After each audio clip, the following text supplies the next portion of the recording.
और इस वक्त की बड़ी खबर चीन से जुड़ी हुई है। चीन से तनातनी के बीच army chief M M Naravane Ladakh पहुंच चुके हैं।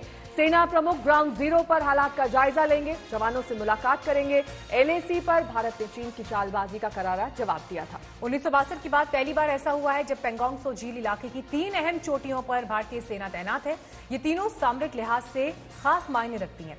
भारतीय सेना की मौजूदगी से चीन बौखलाया हुआ है और आज की बड़ी खबर यह है कि सेना प्रमुख जनरल एमएम नरवणे पहुंचे हैं लद्दाख। लेकिन इस बीच भारत चीन के बीच ब्रिगेडियर कमांडर स्तर की बातचीत भी हो रही है। 29 अगस्त की रात को जो कुछ हुआ उसके बाद से जिस तरह से हालात तनावपूर्ण हैं, उसके मद्देनजर हालात का जायजा लेना, रणनीतिक तौर पर क्या कदम आगे उठाने होंगे, पेंगोंग झील पर मौजूदा हालात पर नजर रखना, ये तमाम जो कदम है उसके मद्देनजर ये दौरा अपने आप में बहुत अहम। अभिषेक भल्ला इस वक्त मौजूद है हमारे साथ लद्दाख से। अभिषेक, एक तरफ हम देख रहे हैं कि सेना प्रमुख पहुंचे हैं लद्दाख, उनके दौरे को लेकर क्या जानकारी है? इसके अलावा जो स्थिति अभी एलएसी पर बनी हुई है, क्या तस्वीर आप देख रहे हैं वहां पर?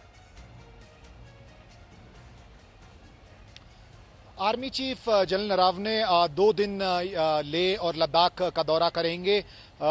हो सकता है कि फॉरवर्ड एरियाज में भी जाएं और बहुत ज़रूरी है सेना अध्यक्ष सेना प्रमुख का यहाँ आना इस वक्त, क्योंकि पिछले 4 दिनों में जिस तरह की स्थिति बनी हुई है, तनाव बहुत ज़्यादा बढ़ चुका है। खास करके पेंगोंग झील के सदर्न बैंक पर अभी तक सिर्फ नॉर्थ में टेंशन थी, लेकिन अब चाहे उत्तरी तट हो या दक्षिणी तट हो, दोनों तरफ बहुत ज़्यादा तनातनी बनी हुई है। और इसके चलते हुए भारतीय सेना ने काफ़ी ऐसे अहम चोटियां हैं पहाड़ों पर जिस पर पूरी तरह से कब्जा बनाया हुआ है।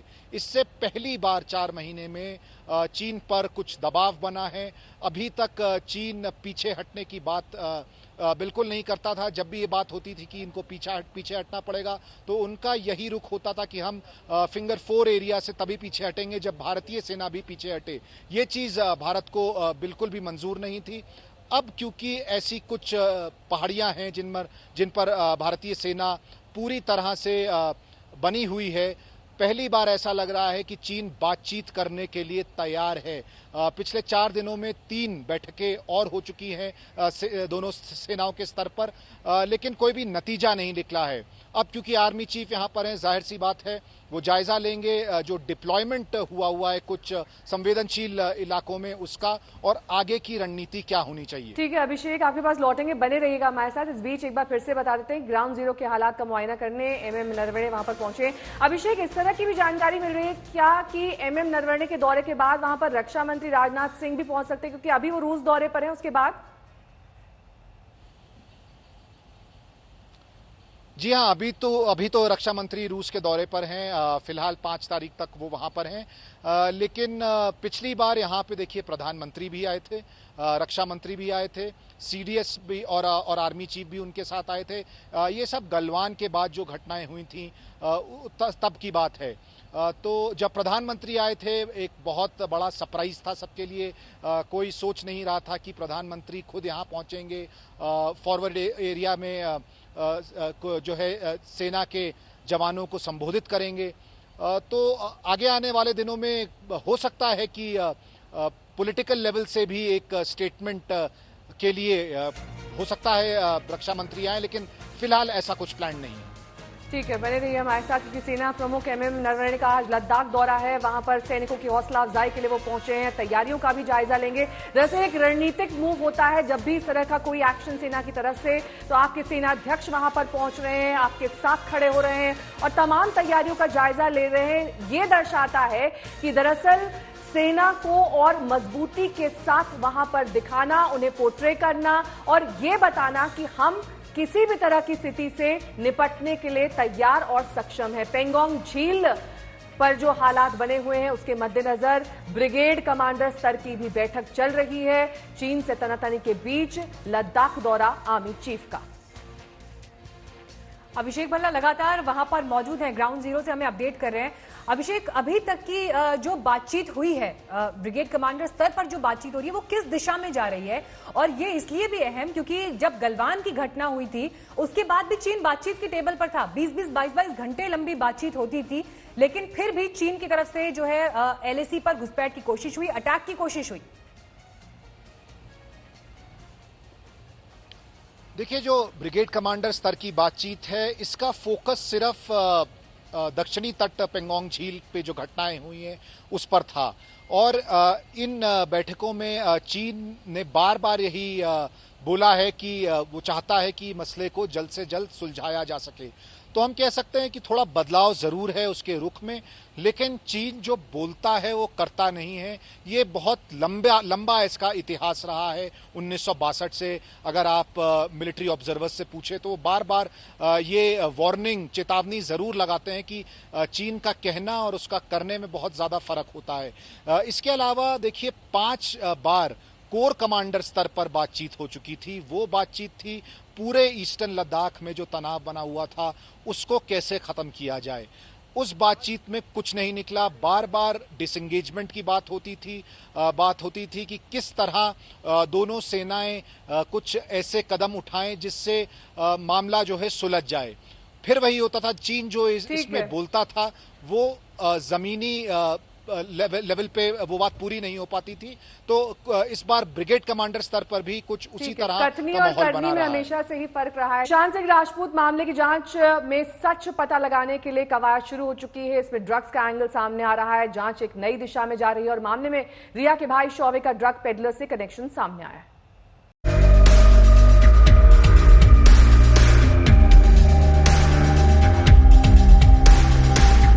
पार्टीज में जो है स्मोकिंग होती थी, ऑब्वियसली स्मोकिंग में कहीं ना कहीं ड्रग्स का इस्तेमाल होता था।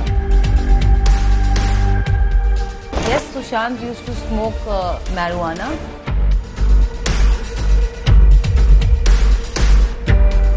ड्रग से खुद को पाक साफ बताने वाले ये वो लोग हैं जो अपनी ड्रग चैट और पैडलरों के बयानों से ड्रग्स केस में बुरी तरह से फंस चुके हैं। रिया चक्रवर्ती, उसका भाई शौविक या फिर सैमुअल मिरांडा। CBI, NCB और ED की जांच में इन पर शिकंजा कसता जा रहा है। जांच की सबसे बड़ी आंच रिया के भाई शौविक पर आई है। रिया का ड्रग कनेक्शन व्हाट्सएप चैट के जरिए सामने आया है, लेकिन उसके भाई शौविक चक्रवर्ती का रिश्ता सीधे तौर पर ड्रग पैडलरों से जुड़ रहा है।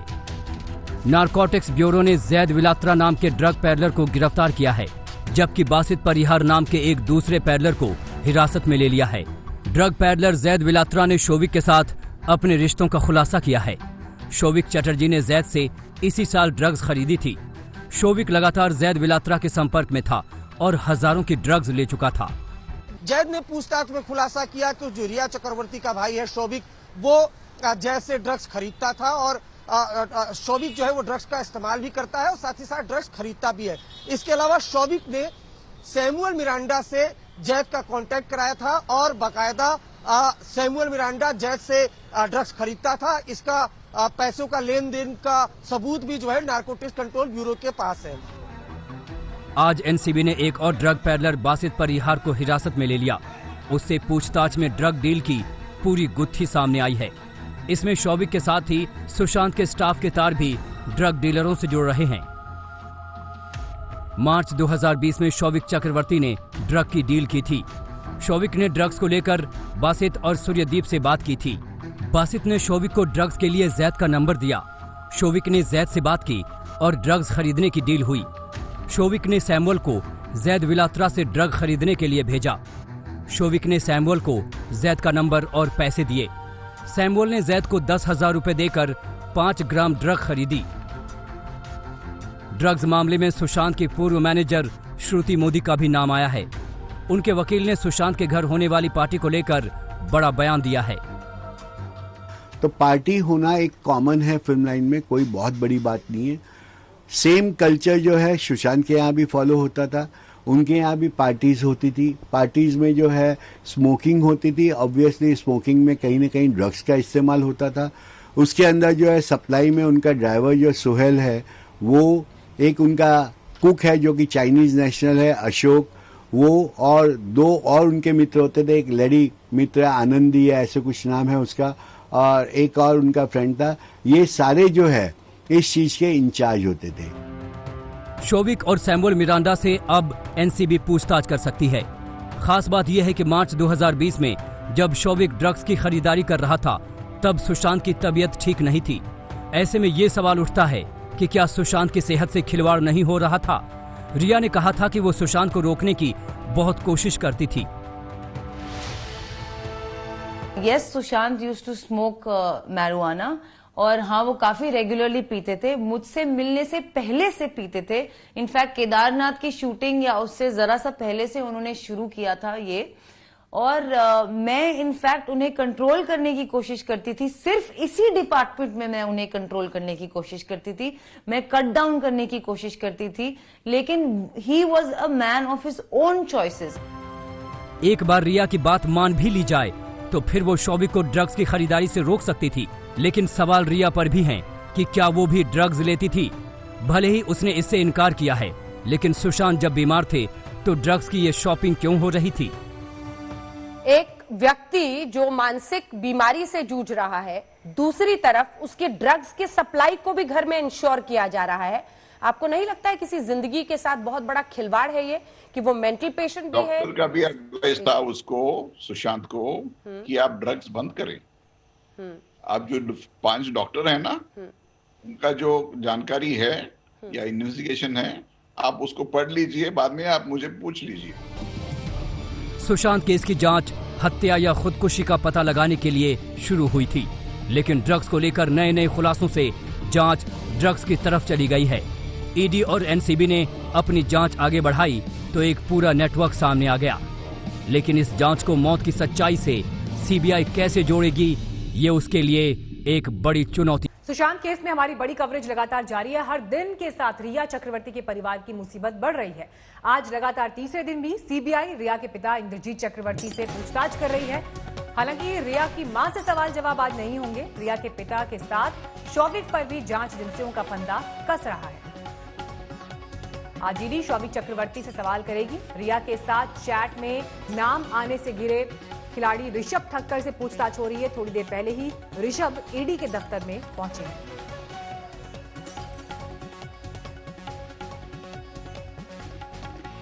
तो लगातार ये पूछताछ का दायरा उस ग्रुप पर बढ़ता हुआ जिसका व्हाट्सएप चैट पाया गया। हालांकि दावे अलग अलग पक्षों की तरफ से अलग अलग किस्म के हैं, लेकिन जो सबूत एनसीबी के हाथ लगे, जिसके आधार पर ड्रग्स पेडलर की गिरफ्तारी हुई और उन पेडलर्स के साथ बातचीत शोविक चक्रवर्ती की थी, जिसमें ड्रग्स लेने से लेकर ड्रग्स की डीलिंग तक में शोविक चक्रवर्ती पहली नजर में दिखाई दे रहा है। अब ऐसे में आगे का इन्वेस्टिगेशन कैसे बढ़ता है, ये देखना होगा। लेकिन रिया चक्रवर्ती के पिता इंद्रजीत से भी सीबीआई लगातार पूछताछ कर रही है। अरविंद ओझा हमारे संवाददाता इस वक्त तमाम जानकारी के साथ जुड़ गए। अरविंद, क्या हलचल, क्या अपडेट आप देख पा रहे हैं? आज किन किन की पूछताछ और किस तरीके से आज का दिन बेहद अहम ड्रग्स एंगल मामले को लेकर?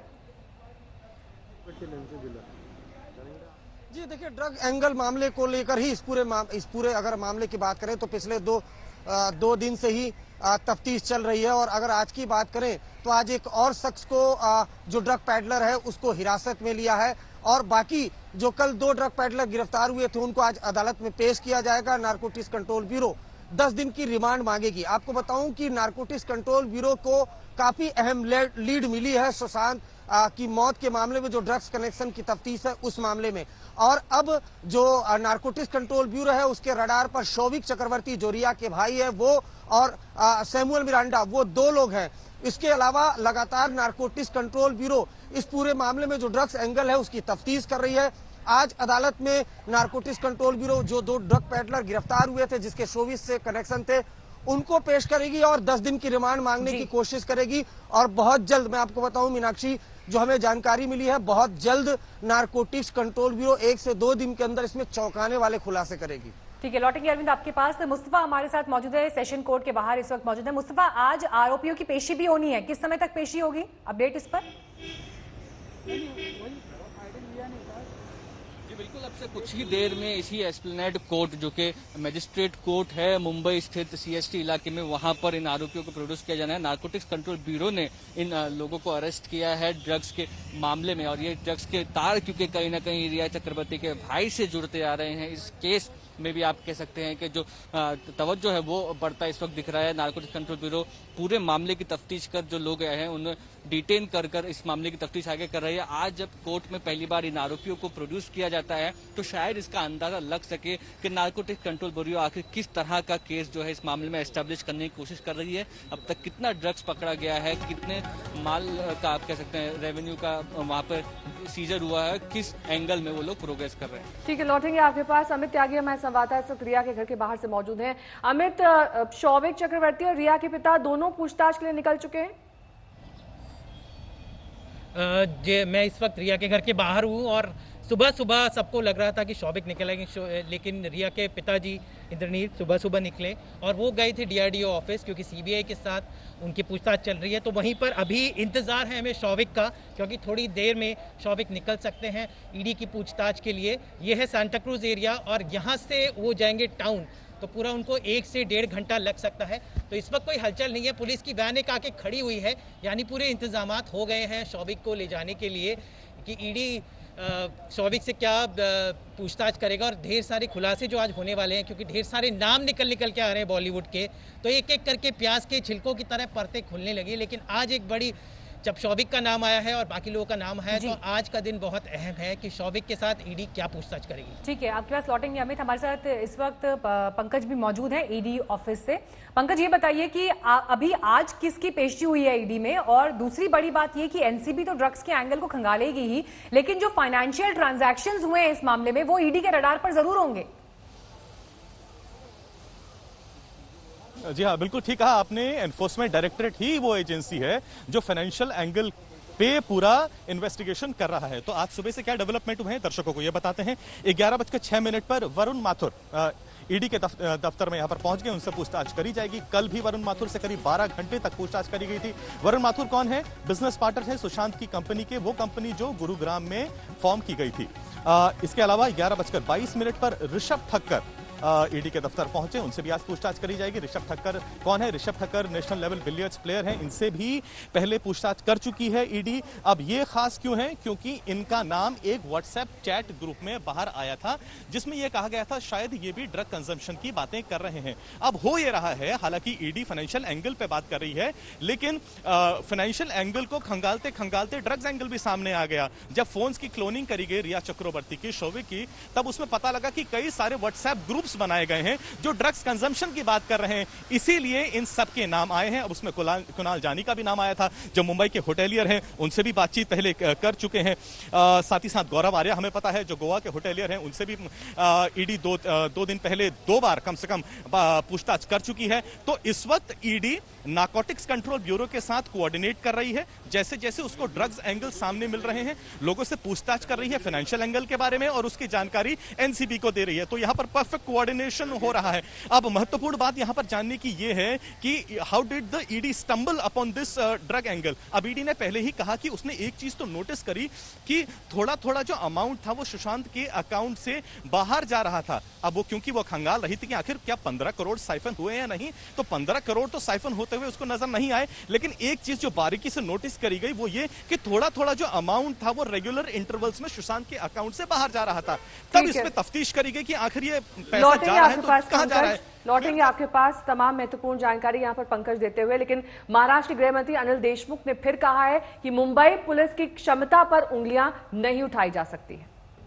ऐसा है कि सभी लोग जानते हैं कि महाराष्ट्र पुलिस हो या मुंबई पुलिस हो, पूरे भारत में महाराष्ट्र पुलिस और मुंबई पुलिस का नाम है। स्कॉटलैंड यार्ड के साथ में महाराष्ट्र पुलिस की तुलना की जाती है। और ऐसे इसमें जो सुशांत सिंह के इसमें जो जिस प्रकार से मुंबई पुलिस को जो टारगेट बनाया गया, उसके बारे में जो रिटायर्ड IPS अधिकारी है उन्होंने जो याचिका दाखिल की है उसका मैं स्वागत करता हूँ।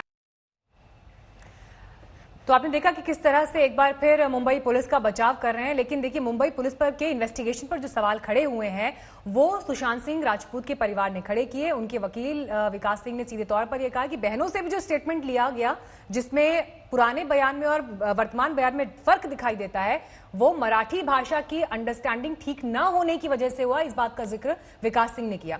तमाम संवाददाता हमारे साथ बने हुए हैं। पंकज, आपसे यहां पर यह भी समझना चाहेंगे, जिस तरह से ये मुंबई पुलिस को जो बयान सुशांत सिंह राजपूत की बहनों ने दिए थे और वर्तमान में जिस एंगल से वो केस लड़ रहे हैं, ये जो फर्क दिखाई दिया स्टेटमेंट्स में, आने वाले दिनों में सीबीआई जब इस पर आगे बढ़ेगी या किसी कंक्लूजन पर पहुंचेगी तो ये कितने इंपॉर्टेंट हो सकते हैं?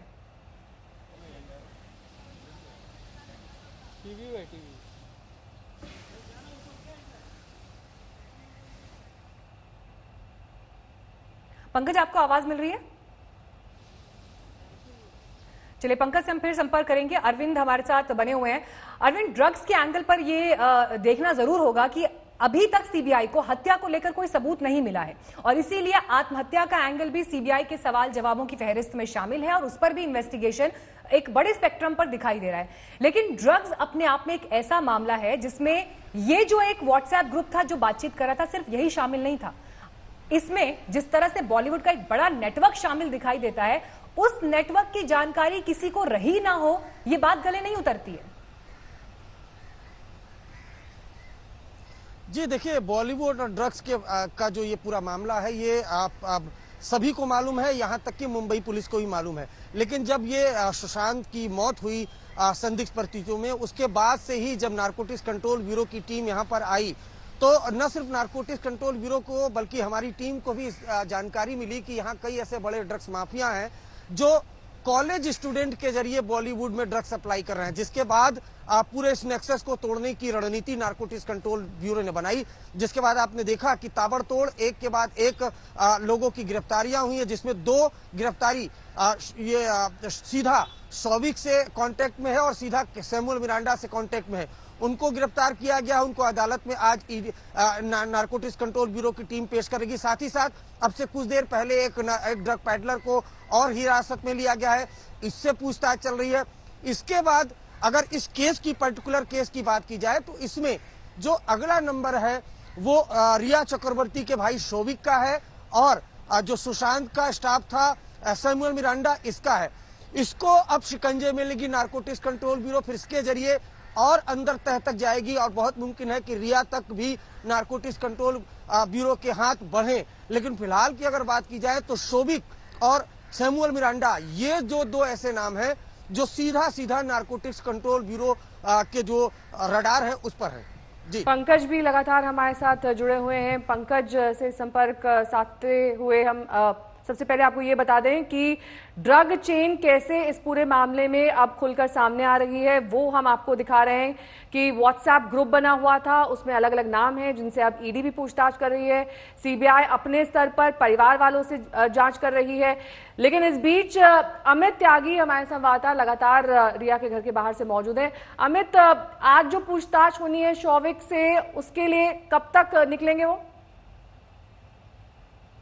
आई थिंक आधे घंटे में उम्मीद लगाई जा रही है कि शौविक निकलेंगे। गाड़ी तो काफ़ी देर से पुलिस की आई हुई है जो यहाँ पर खड़ी है।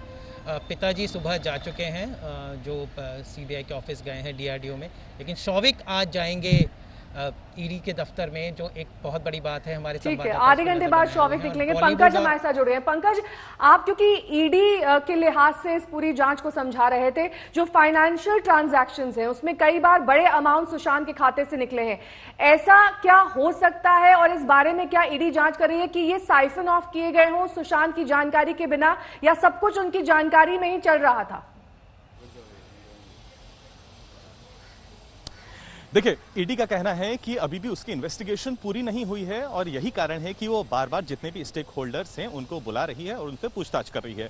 रिया चक्रवर्ती हो चाहे शौविक चक्रवर्ती हो, जिनको आज एक बार फिर से बुलाया गया है, चाहे इंद्रजीत चक्रवर्ती हैं जो रिया के पिताजी हैं, उनको पहले भी यहाँ पर बुला के उनसे पूछताछ हो चुकी है। अब ईडी क्या कर रही है, जो बिजनेस पार्टनर्स थे, ये हमने पहले एक्टिविटी नहीं देखी, अब नया क्या हो रहा है, अपने इन्वेस्टिगेशन के स्कोप को ईडी भी वाइडन कर रही है सीबीआई की तरह। इसीलिए जो बिजनेस पार्टनर थे एक कंपनी में, वरुण माथुर, जो कि ये गुरुग्राम बेस्ड कंपनी है, उनको भी 2 बार बुलाया जा चुका है और उनसे यहां पर पूछताछ करी गई है, ये जानने के लिए क्या कहीं ऐसा हुआ है उस कंपनी में। हालांकि ऊपरी तौर से ऐसा लगा कि ज्यादा इन्वेस्टमेंट हुआ नहीं है, लेकिन क्या उसमें कुछ फंड ट्रांसफर हुआ था, एमओयू क्या था, अगर कुछ प्रॉफिट जनरेट होते तो किस तरीके से डिस्ट्रीब्यूशन होता उसका, क्या वो भी रिया चक्रवर्ती के संपर्क में थे, अगर रिया के नहीं क्या इंद्रजीत चक्रवर्ती के संपर्क में थे, ये तमाम जानकारी के लिए वरुण माथुर को यहां पर बुलाया जा रहा है। ईडी ने पहले ही कहा था, हालांकि उसको ये नहीं लगा किसी भी तरीके से कि 15 crore worth of amount was siphoned off, इस तरीके की कोई भी एक्टिविटी नजर नहीं आई। हालांकि